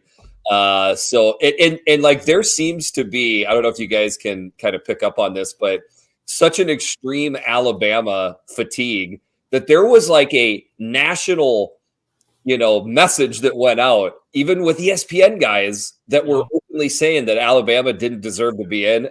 it's kind of renewed my excitement for the college football playoffs a little bit. Yeah, I mean, this was okay. I'm going to be devil's advocate here because I think this was best case scenario. I think you look at the resumes of Michigan and Ohio State, both teams deserve to be in there. As a Big Ten cover and supporter of a lot of Big Ten things, here's my fear. If both Ohio State and Michigan were to lose in that first round, I mean, we may never, ever hear the end of it. Yeah. So that's the one. If you want to put there's a possibility we see an all Big Ten Michigan-Ohio State championship game. I think that would be, as much as I don't like rematches, I do think that would be awesome. But at the same time, you look at the flip side of that card and both teams get in. Boy, you talk about the Big Ten getting roasted and chasing ghosts. That's that's going to be a big problem, and we may never hear the end of it. Yeah, with great reward comes great risk. So that's what we're up against. I feel pretty good about Michigan. I do in too. that game. Right.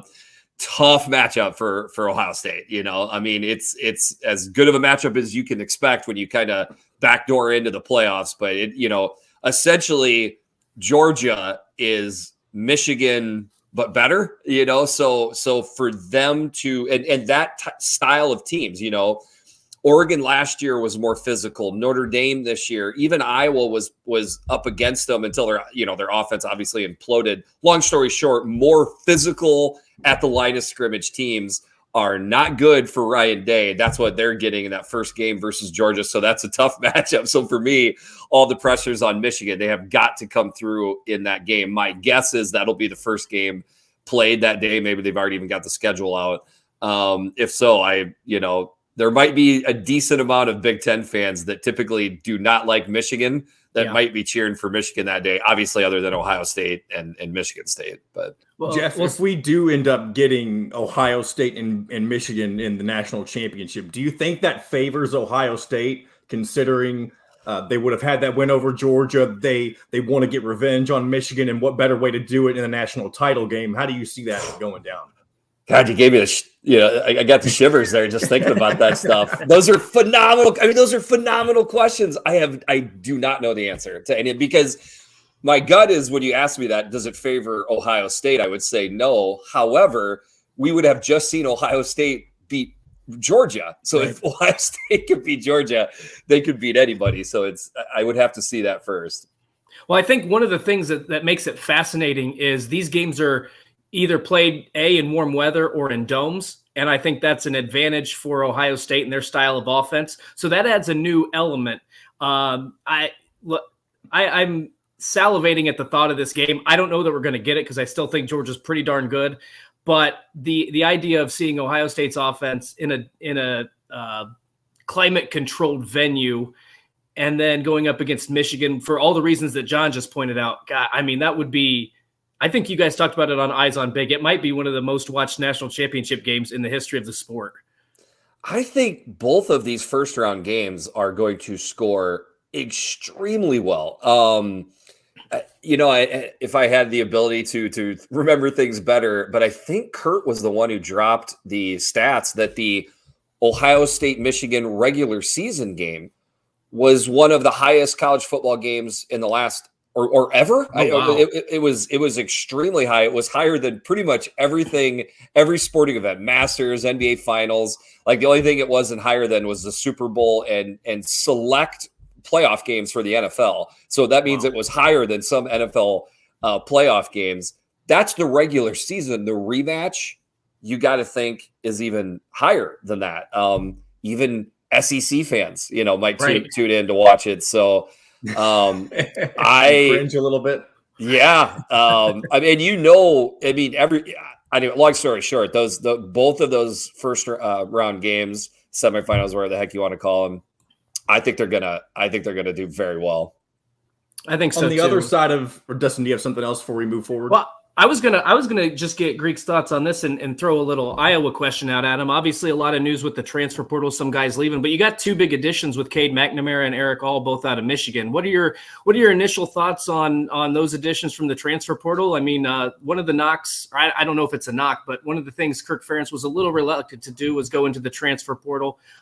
He's kind of, I think he's like a lot of guys where he still wants to build a program from the high school ranks. I think that that's the primary focus. But the narrative that he's not going to go into the transfer portal, that kind of went out the window these past couple of days with getting two really good additions. So breaking news, is Eric all committed? Is that official? I thought I saw that. Okay.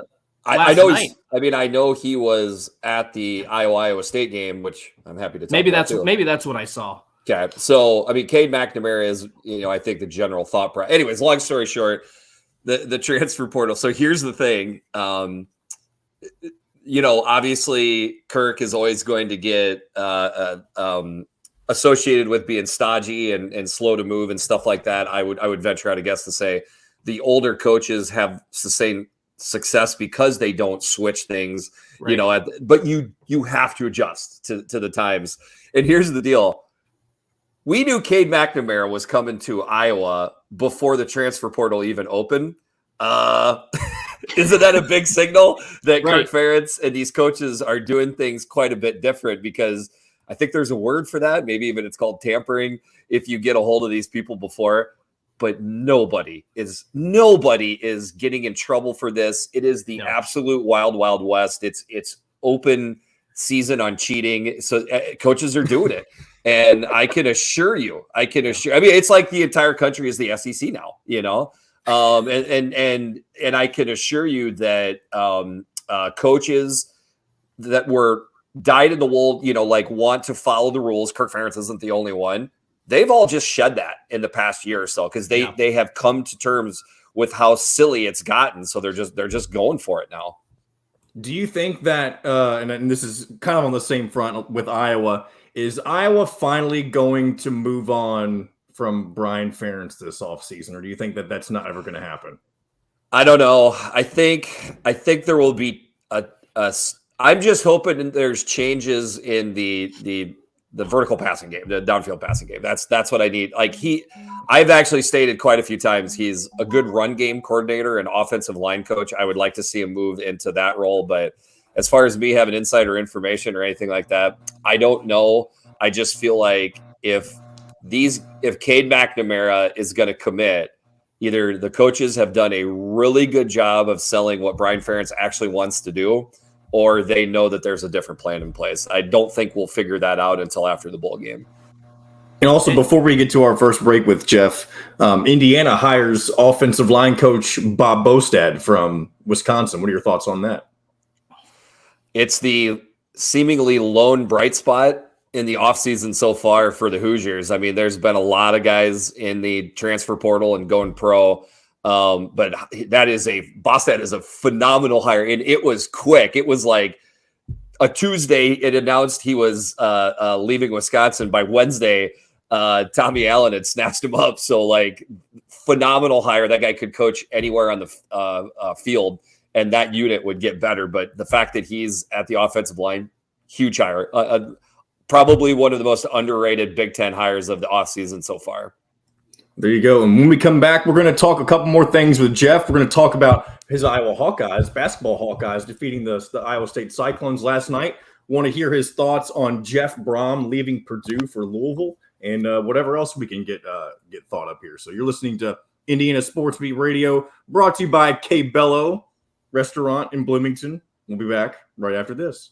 We'll be right back to the Golf Club at Eagle Point Studios for more Indiana Sports Beat Radio with Jim Coyle, presented by Endeavor Hospitality Group and Andy Moore Honda of Bloomington.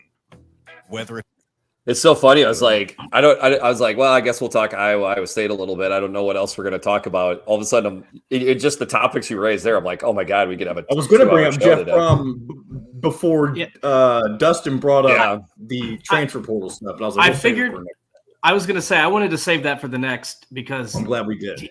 Dear God, for as much we're off air. For as much shit not on YouTube though. Right, I know. As much shit as Louisville fans talked about, we don't want Jeff Brom. Boy, they turned out in huge numbers. They said they didn't want Jeff Brom. That's not the vibe. I mean, I lived dude. That was the primary take I heard from Louisville fans on Twitter. I backed Dustin on that. I saw it everywhere. Yeah. That's weird. Obviously living down here, at least in terms of the media is super excited about it.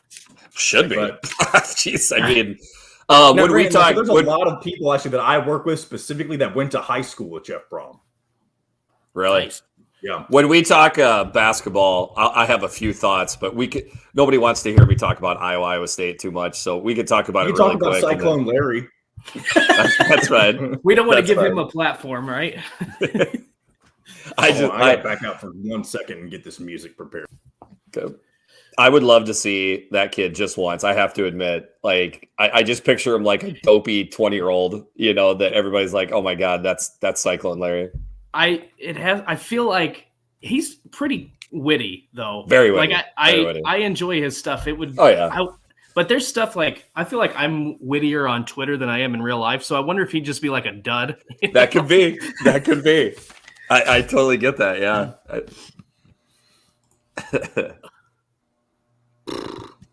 Oh man. I do braised short ribs for our dinner for our meal, right? Oh God. It's so funny. My buddy Brian, he starts talking about the braised short ribs in like November, like early November, that he's excited for them. He starts fasting for them. So I fasted Wednesday. Did you really? Yep. And then cleaned myself out and just had a quick meal last night that I won't eat till dinner tonight, man. And then let's be honest, the alcohol seems to work itself into the bloodstream a little bit quicker if you don't have a full stomach. So. That's true. That's true. I'd say what, and I don't know if I can say this over YouTube, so I won't mention it. It's not a bad thing. It's just something we were discussing in that group chat about one of his family members who's famous. Oh yeah. We gotta leave that. Okay, off. yeah, I won't say that. Yeah, I probably said too much in the group once I thought about it actually, but well. No, that's cool though.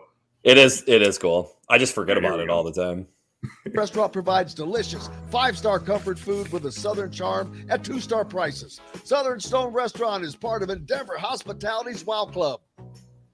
This segment is brought to you by Bubba's 33 in Clarksville. Pizza, burgers, beer. Now back to the Golf Club at Eagle Point Studios for more Indiana Sports Beat Radio with Jim Coyle, presented by Endeavor Hospitality Group and Andy Moore Honda of Bloomington. Welcome back to Indiana Sports Beat Radio. John, the producer here, running the show this morning with Dustin Schutte and Jeffrey the Greek with us as well. Going to continue our conversations about some Big Ten football, among other things. But before we get to that, let's go ahead and talk about something that happened last night. The Iowa Hawkeyes defeat the Iowa State Cyclones. Was it at home? Was it at Carver Hawkeye last night? Yeah, it was at Carver.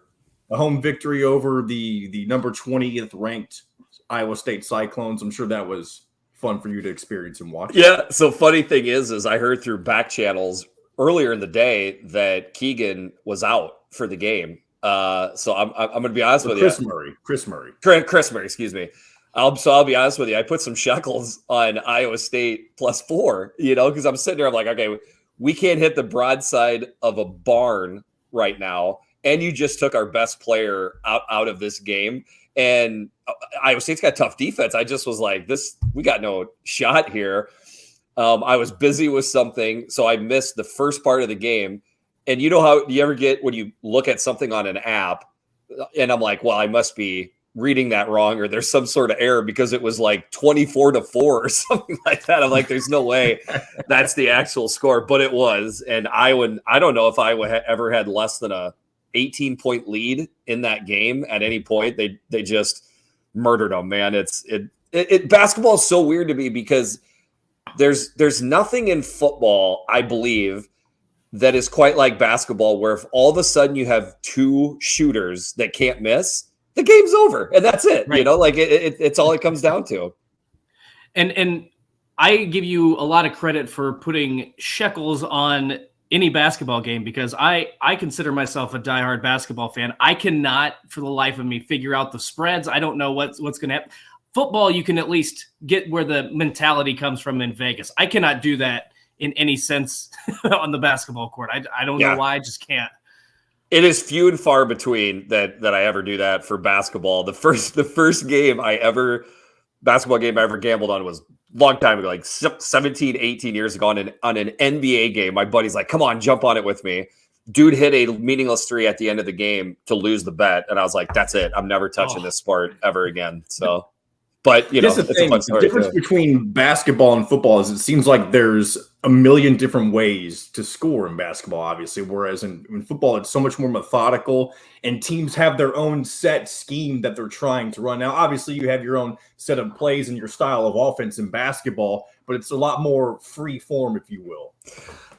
See, I could watch any football game and see a script in my head of how this could go, what this team is trying to do.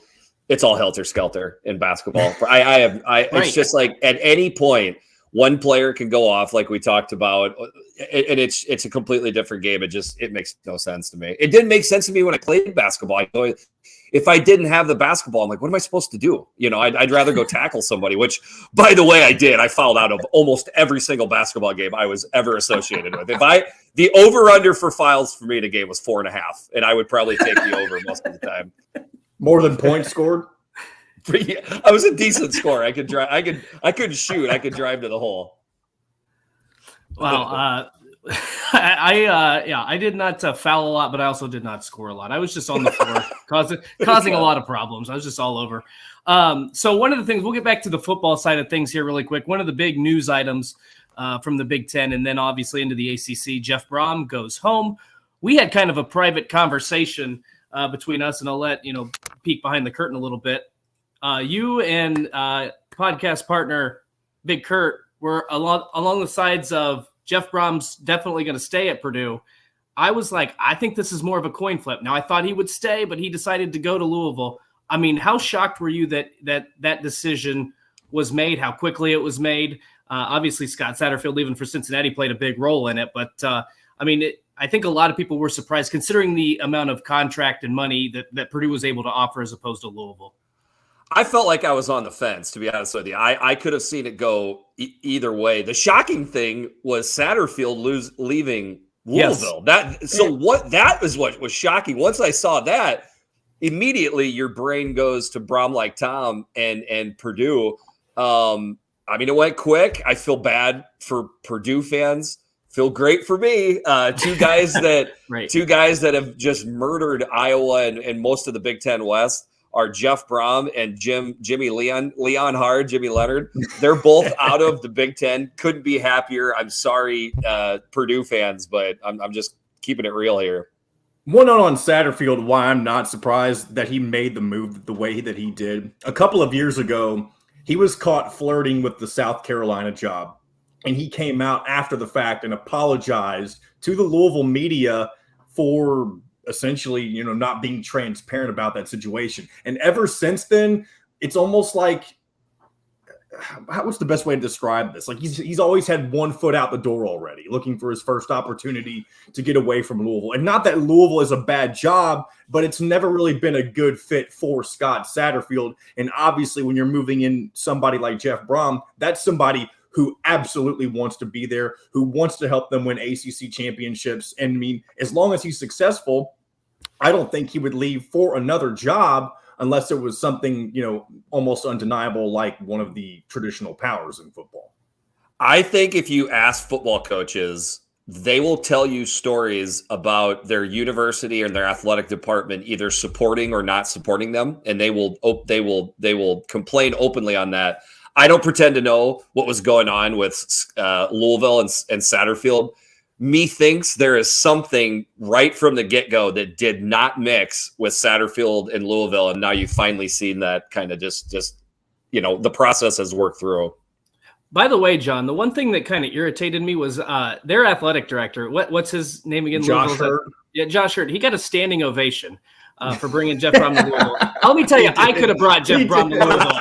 All he had to do was pick up the phone and say, "Hey, you interested? We got an opening for you." That was. I think they were just so ecstatic at how quickly it happened.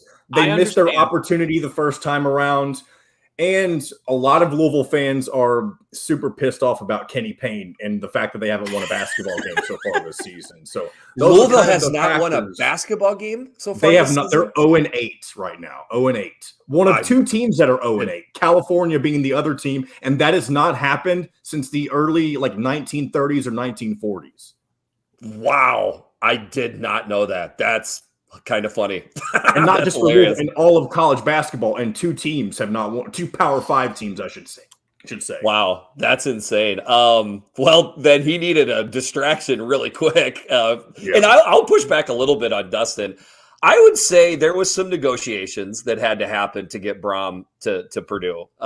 So, you know, I there's a lot of good reasons to stay in the Big Ten, you know, but I think Louisville has a little bit better NIL stuff going on than many people realize. So I'll miss Brom like Tom. I mean, we love talking about him on the podcast, which then I guess would get into the next thing is it seems to be exceedingly quiet on the front for Purdue on who they're going to get, which would lend the thought process that they were taken by surprise by all of this. They did not see, they had no conversation going when this went down as fast as it did. Purdue is now scrambling to figure out who their next head coach is. This is interesting to me because yesterday I did watch Mike Babinski's press conference and I watched a little bit of the Jeff Brom introduction, and it sounded like Babinski said I don't know the best way to phrase this, but basically they didn't want it to happen, but they were preparing for it to happen, which leads me to believe that when Jeff Brom turned it down in 2018, he made it kind of known like, hey, if this job comes open again in a couple of years, it's going to be awfully hard for me to turn it down a second time. I believe they've had feelers out for a while, just in case. I'm gonna interject the anchorman. I don't believe you. I don't. That's fair enough. Fair enough. I think you can have very little work actually done, but still constitute we had planned for this. It is a completely different deal when when that Louisville job came open. Completely different deal, and especially after Brown formally announced. But anyways, I've heard Jim Leonard getting thrown around. Don't see it. Don't see that as a fit. Would be interesting though, because it would be completely opposite of what they've been before, which is a pass happy type of offense. After that, it's. To me, I think you go more outside the box stuff, and it just seems to be, you would think that it would be more of a pass happy, Chadwell type of offense that coordinator type of deal that they would go off. It'll be really interesting to see who Purdue hires. Yeah, I threw out some ideal names. I don't know if any of, because there's been lists that have been put out, and none of them seem to me to be very good. Agreed. Big Ten, how many of them include Randy Edsall? Oh God, let's not go down that road. Wow. I mean, there are some names in there that it just doesn't make sense to me. But I feel like with the Big Ten new contract with USC, UCLA coming into the Big Ten, I feel like even Purdue would be able to target some big time. I'm telling you, I think it's going to be interesting. I feel like Dan Mullen might be legitimately in the conversation. Wow. He sat out for a season. He was at ESPN. He's from Pennsylvania. He's been I think he was a GA or an assistant coach at Notre Dame. Purdue kind of is like Mississippi State of the Big Ten, where you don't have to, if you do what Jeff Brom did, lifetime contract, and you don't get that in Gainesville at Florida. I think he was done at Florida. I'm not saying he will be the next head coach. I just think if I'm Mike Babinski, I call and say, what would it take to bring you to West Lafayette? And it's funny. That is an awesome take. That is not what I want to see happen, because that is so interesting. and I heard he got rumored for an offensive coordinator position, and he's like, guys, I'm not taking an offensive coordinator position, which is a way of saying, I'm the man. I'm going to be a head coach, or I'm going to stay in the booth. That would be fantastic. And the other thing too is it doesn't make any sense to me with Purdue in that it's a Midwest-based team. Obviously, Indiana gets cold, blustery weather, just like most of us. Yet, it's always gone better over the last 30 years with passing teams. I'm the weird one. I will admit how stupid I am. I thought Darrell Hazel was going to work in Purdue. I did too. I did. I was like, this is what they need. He was a Tressel offshoot. I'm like, this is perfect. Didn't work. Didn't even begin to work. And then in comes Brom and throws the ball around. So I think Purdue has to lean into that. And I think that's a really good mix. I would love to see Dan Mullen. I would hate to see Dan Mullen too as an Iowa fan, but I would love to see it as a Big Ten podcaster. Jeff, what can Indiana do right now while Purdue is going through this transition to kind of take advantage of the time that they don't have Jeff Brom anymore? What can Tom Allen do to kind of maybe talk to guys who are maybe on the fence between those two schools specifically to maybe pull them into, back to Bloomington? Sell on opportunity, and we know who we are and what we want to be. And you don't need to just completely take over. 2 or 3 dudes that are in-state or former Purdue guys that you can get to flip to Indiana. That's all you need. Just a couple wins like that, recruiting, transfer portal, and you can start to get really good momentum. So we'll see. Speaking of transfer portal, Dustin, if you got one more thing, I was going to change topics, but go ahead. I was just going to say, I do think Indiana, if Dexter Williams can get healthy, I think they've got some good guys at the. Well, I know, but I'm just saying. I think they've got some guys at the skill position. If you can improve in the offensive line, I still don't think 6-6 is out of the question. You're probably going to have to go to the portal, but if you can get 2 or 3 guys that can be decent offensive linemen for you with the additions you've made, I do think that Indiana has a chance to get back to 6-6. They're not going to be at the top of the Big Ten East anytime soon, but 6-6, get back to bowl game, get back on your recruiting pitch. I think that would be a huge win.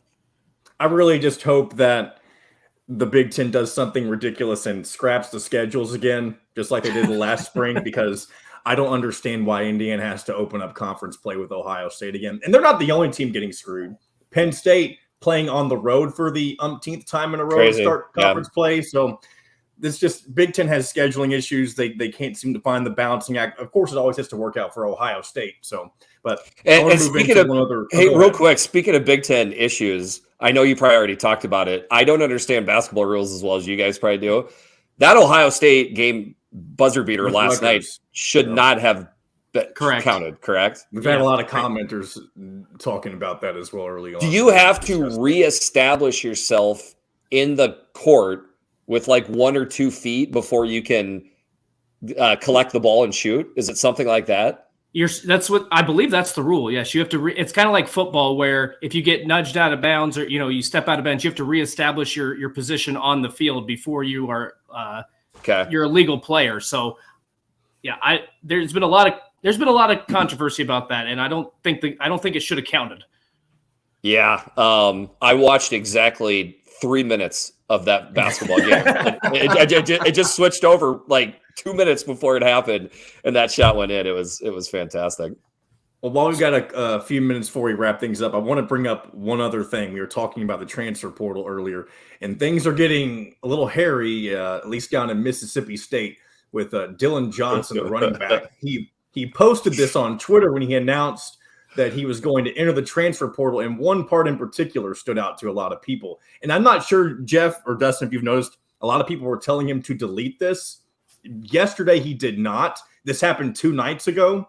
And the part, if you, for those of you on YouTube, you can read this, but if you're on radio, you can't see.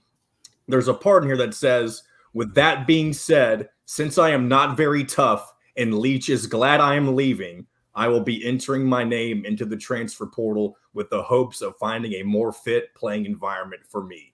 Thank you." I can feel the anger in that tweet. And I just want to say, like, you don't have to even play at a major level.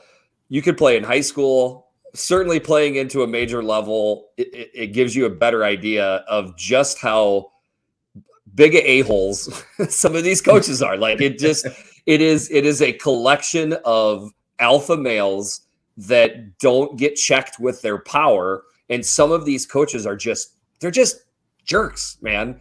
And I'm not saying he probably didn't deserve some of it, with his coach challenging him. I get it. I get the anger, but you still can't send that message out like that, because I'm afraid it's going to hurt him finding a landing spot. But high entertainment either way. I agree. And the only thing I would counter with that, I agree with the point that it might hurt him in terms of where's he going to land next. But at the same time, we don't talk enough. Everybody is kind of like Mike Leach. Oh, he'll say whatever he wants, which as a reporter, as somebody who covers college football, it's great. You want a coach who will just speak his mind and not give you typical coach speak. He throws his players under the bus an awful lot. I mean, I don't think he's ever taken responsibility for a loss. Like how that guy is able to recruit, I have no idea. And I think at some point it's going to come back to bite him at Mississippi State. And so for that reason, because he really never takes accountability and he always throws his players under the bus. From that perspective, I don't have a problem with him saying, you know what? So long, toodles. Yeah. I mean, go ahead. he's just never going to be a guy that's going to stick anywhere for a long period of time. Right. I've said before that he's the kind of the Bob Knight of college football, not in terms of success, obviously, but in terms of personality. He's not afraid to say ridiculous stuff to the media. He's always going to speak his mind. But yeah, that'll about. And ironically, Bob Knight threw chairs, and a couple weeks ago, he was folding them up on the sideline. So great comparison. Well, there you go. That'll wrap us up for today on Indiana Sports Beat Radio. Thanks to everybody for sticking with us this morning and joining us. Thanks to Alec Lasley, as always, Zach Osterman, as always, Jeffrey the Greek. We will see you in the spring for hopefully maybe some March Madness as well as spring football by the time we get around to that. We could maybe fit one in, bowl games, college football playoff stuff. Maybe we'll see you one more time here in the next few weeks. So. And thanks to Dustin Schutte, as always. Thanks to Jim for popping by. He's obviously in Vegas getting ready for the Indiana-Arizona game coming up tomorrow. It is tomorrow. So thanks to everyone, and especially to those who are listening on ESPN 97.7 The Ref and WBR Marengo. And, of course, on YouTube. You can find us, our clips. You can find everything on YouTube with Indiana Sports Beat. So thanks for listening, as always. And until Saturday for the postgame show, we will see you on the radio.